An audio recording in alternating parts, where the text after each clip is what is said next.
سے رات کو حضور نے فرمایا جو فرض نماز کے بعد دعا مانگے اللہ اس کی قبول کر لیتا ہے۔ نبی پاک صلی اللہ تعالیٰ علیہ وسلم نے فرمایا اللہ مسافر کی دعا قبول فرماتا۔ حضور نے فرمایا اللہ مظلوم کی دعا قبول فرماتا۔ حضور نے فرمایا بیمار سے دعا کراؤ اللہ اس کی دعا قبول فرماتا ہے۔ میرے نبی پاک نے فرمایا ماں باپ جب بھی اولاد کے لیے ہاتھ اٹھائیں، ویسے تے بلے شاہ تو آسمانی اڑ دیا ہی پھڑ دیں، جڑا گھر بیٹھا انہوں بڑھیا ہی نہیں۔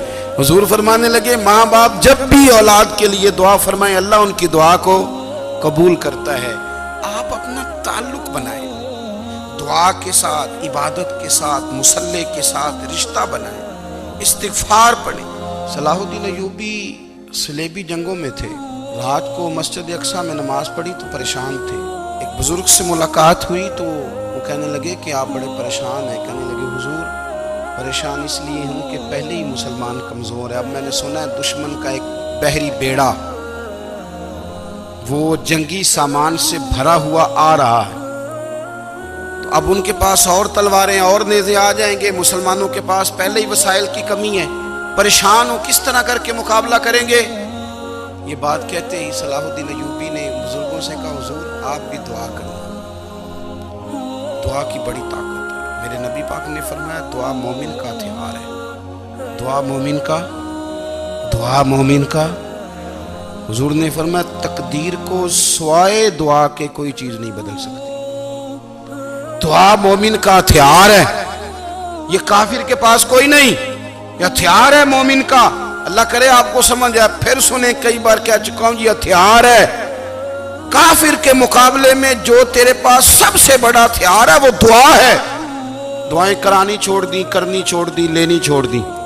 حضرت سیدنا انس بن مالک رضی اللہ تعالیٰ عنہ فرمایا کرتے تھے میں نے وہ رنگ دیکھا ہے جب حضور دعا مانگتے تھے اور حضور کی مقدس آنکھوں میں آنسو بھی ساتھ ہی بہا کرتے تھے، میں نے وہ انداز دیکھا۔ تو صلاح الدین ایوبی بزرگ سے کہنے لگے آپ بھی دعا کیجئے، اور خود رونے لگے اور سر سجدے میں رکھ کے رونے لگے، اور عشاء سے لے کر فجر تک روئے، خوب روئے۔ صبح وہ بزرگ آئے تو صلاح الدین ایوبی کا خوبصورت اور ہنستا ہوا چہرہ دیکھا، کہنے لگے آپ بڑے خوش ہیں، رات تو میں نے بڑے روتے ہوئے دیکھا تھا۔ تو کہنے لگے حضور وہ جو بحری بیڑا آ رہا تھا نا وہ پانی میں ڈوب گیا ہے، اب وہ نہیں آ رہا، ابھی خبر آئی ہے تو میں بڑا خوش ہوں۔ بزرگ کہنے لگے اٹھ سینے سے لگ، اور سونے کے بعد وہ بحری بیڑا پانی میں نہیں ڈوبا، وہ تیرے آنسوؤں میں ڈوب گیا ہے۔ وہ جو تو رات رویا ہے نا رب کریم کی بارگاہ میں تو وہ ڈوب گیا ہے۔ بھائی اپنا مصلی کا، عبادت کا، وظائف کا، اللہ کا سلسلہ اس کو مضبوط کریں، اپنی دعاؤں کے تعلق کو مضبوط کریں۔ دعائیں بڑے انقلاب برپا کر دیتی ہیں۔ ہم تھوڑے نا جب سے خشک ہوئے ہیں نا، خشک، اور میری تو جماعت ہی صوفیاء کی جماعت تھی، ہم تو داتا علی اجمیری کی جماعت سے، ہم تو خواجہ اجمیری کی جماعت سے، ہم تو شیخ احمد فاروق سرہندی کی جماعت سے، ہم تو صوفیاء کی جماعت۔ ہماری جماعت نے بھی وہ تعلق جو ہمارے بزرگوں نے بنایا تھا۔ بزرگ اللہ کے قریب کیسے جاتا ہے؟ تو ہمارے یہاں نا بہت سارے لوگ کہتے ہیں جی نظر ہو گئی تو کام ہو گیا۔ بھئی جو بخاری مسلم میں طریقہ ہے نا اللہ کا قرب پانے کا وہ تو نفل ہے۔ نبی کریم علیہ السلام نے فرمایا بندہ نفلوں کے ذریعے رب کے قریب جاتا ہے، اور اتنا قریب جاتا ہے کہ پھر اللہ اس کی زبان بن جاتا ہے، اللہ اس کی آنکھیں بن جاتا ہے، کان بن جاتا ہے، ہاتھ اور پیر بن جاتا ہے۔ تو یہ تو عبادت ہے، یہ تو اللہ کی بارگاہ کی حاضری ہے جو آپ کو اللہ کے قریب کرے گی۔ تو نماز کو اہمیت دے کے ادا کریں، نمازیں موبائل بند کر کے ادا کریں۔ لیکن نا کچھ لوگ کہتے ہیں مجھے ٹائم نہیں ملتا نماز کا، تو میں کہتا ہوں یہ آپ نے بڑی جرت کی بات کی ہے۔ مجھے کو میرا پیر بھائی کہا جائے نا میرے پاس ٹائم نہیں آپ کو ملنے کا، تو میں کہتا ہوں آج کے بعد آنا ہی نہ۔ تو کیا سمجھتا ہے تو بہت بڑا آدمی ہے، تیرے پر ٹائم نہیں ہے اور ہمیں ملنے کا ٹائم، موج کر۔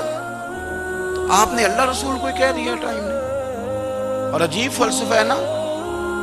کہا جائے نماز پڑھنے آؤ تو کہتے ہیں کپڑے ٹھیک نہیں، اور کہا جائے کہ آؤ ذرا دعوت پہ چلے تو کہتے ہیں 1 منٹ ٹھہر میں کپڑے بدل کے آیا۔ نماز کے لیے کہا تو کہتے ٹھیک نہیں، دعوت کے لیے کہا تو کہتے میں ذرا تیاری کر لوں، یوں جانا مناسب نہیں۔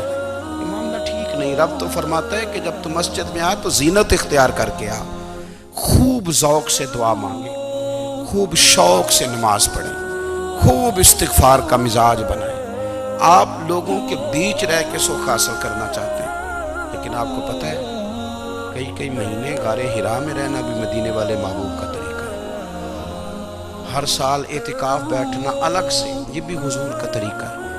مسجد نبوی کے اندر دروازہ کھلتا تھا نبی کریم کا، پر گھر کے اندر نفل پڑھے نبی پاک. اور حضور فرماتے ہیں کچھ نفل نماز گھر میں بھی پڑھا کرو، گھر کو قبرستان نہ بناؤ.